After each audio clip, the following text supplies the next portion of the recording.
siya, pupunta sa mouth and brain. So pag pumunta sa brain, yung epekto, pagkakaroon ng takot bibolog sa tawag dito eh. Spirit. Pambata. Why?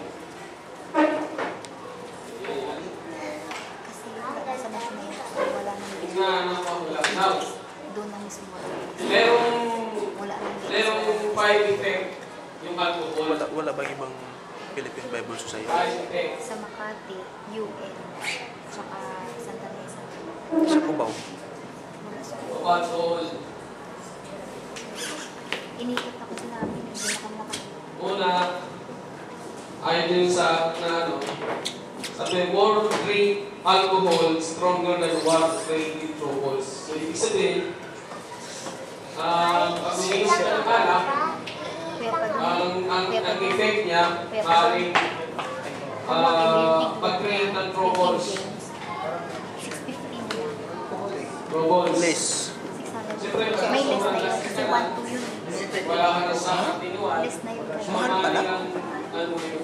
Yung ganun sa akin naging yung English na gano'n? So, Tiglo?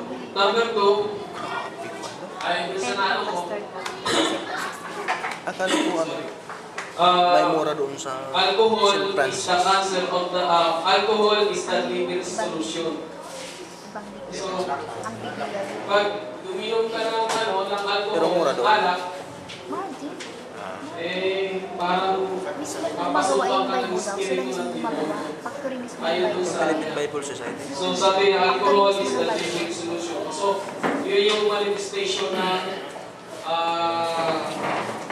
huwag na sabi ng spirit of wine. So, 3. Pwede paano yung wine? Basta that. Dugo. Paano yung wine pag uminom ka? Alcohol yun, di ba? Alak. Alak yun. Hindi, wine. Oo nga, alak na yung wine. Ano yung alcohol? So, yun nga yung alcohol. Kasi yung kids na sinasabi mo, no? Patalastas ka pag Years na naman, sir. Commercial ka pa. So, yung number 2, ito daw yung liver solution. Sige na, magsulat ka. Liver solution. So, pag uminom ka, nasa influence ka lang, o Diablo. Number 3, alcohol is the cancer of the society. Cancer. Ay?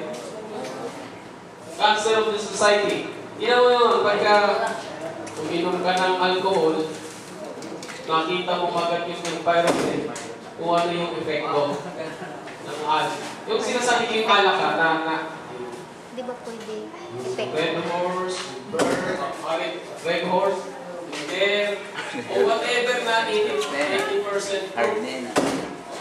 diba? 80%. So, yun ang sabi niya, number 3 is the cancer of the society. Pag sinabi mo yung society, yung kalimutan yung mga tao. Yan ang society. Kung paano nangyayari. Okay. Number 4, alcohol is the art of the human slaughter. So, human slaughter, parang isang karamihan ng tao sa mundo. Pag nagano siya ng naging troubles, tapos na-impluensya na siya ng alak, ito yung nagiging cause ng patayan. Pag sinabi slaughter, parang yung patayan. So nagkakaroon ng patayan ng dahil lang sa alcohol, sa pag-inom ng alak. So yun, maraming nangyayari sa kalipunan ng ating society na nagsisimula ang trouble sa alcohol. Okay, alcohol is the simply and silent killing in human being. Ibig sabihin, pag sobra ka ng alcoholic, number 5, pag sobra ka ng alcoholic, so hindi nalalaman ng tao na nagkakaroon ng balansya ng sakit. O yung kanyang, yung baga niya nasusunod, Atay. o yung atay niya, para bang, kumbaga sa ano, yung na nag-iiba na yung form ng kanyang color. Parang yung atay niya na,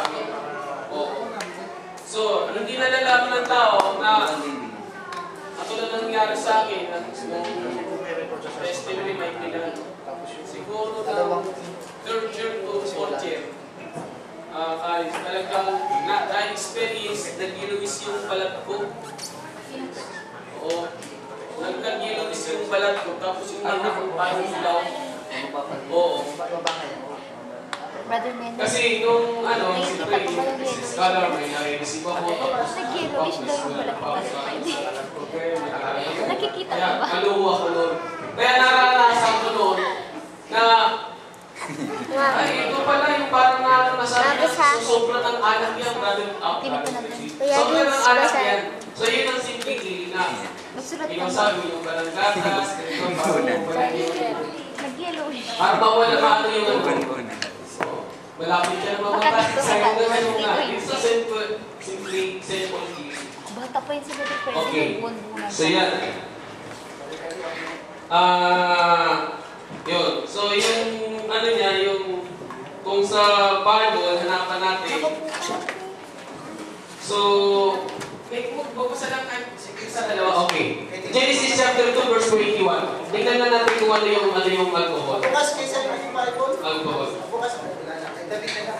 Ano? Tingnan natin kung ano yung sa Bible. Ano Genesis? Anong verse? Genesis chapter 2, 9 verse 21. Genesis 2:9 daw. Genesis 9. What God say about alcohol? So yun ang what God say about alcohol. Genesis 2:9. 2:9. Alam niya yan. Alam niya yung magbukas.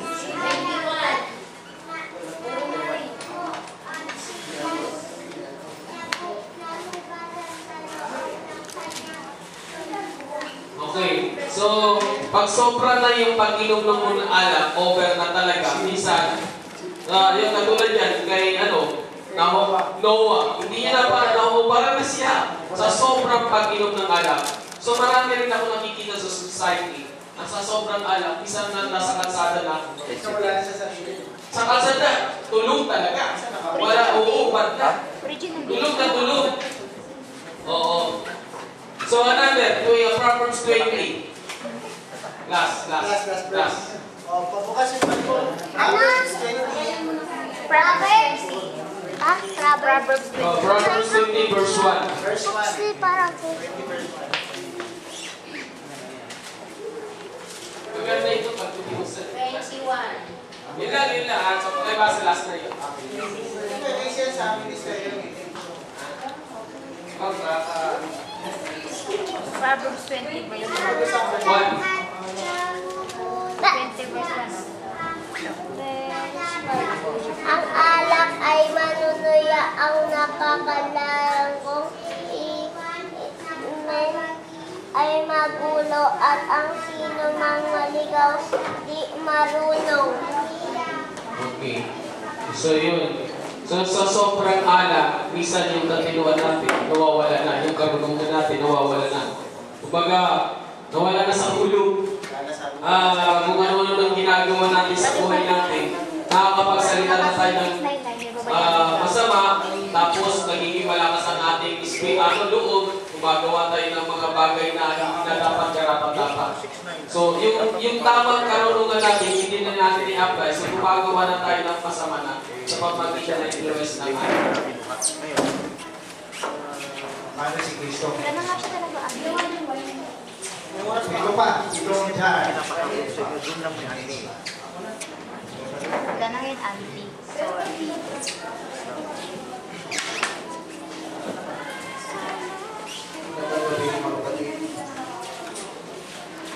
Kaya pa doon. Dito po. Yung karugtong ko lang na kanina. Basic na, basic. Hindi po. Doon sa salitang nahiwalay. Pa. Doon sa Hebreo sa Isais. Pakibasa nga ang Hebreo sa Isais. Mama, Hebreo! Mama, Hebreo! Hindi ka Ikaw ang magbukla. Si Brother Brady, nasulat ko. At saka nahiwalay sa Diyos ay di maaaring baguhin Ako yung religion sa sa pagsisisi. Diba? Yan ang Sino kanilang pa kasi yung ipinapakabigay sa kanilang sarili ang anak na Diyos at inilagay ng pulisya sa biyag ng kahiyan. Yung salitang nahiwalay, hindi yan literally na hindi ko na sa nakikita dito sa simbahan, hindi ko na sa nakikita dito sa church. Sabi ko nga kanina, Naka-record. once na mayroon kang isang bagay na dati mo na siyang ginagawa, 10 minutes. sabi na doon sa Revelation chapter 2, balikan mo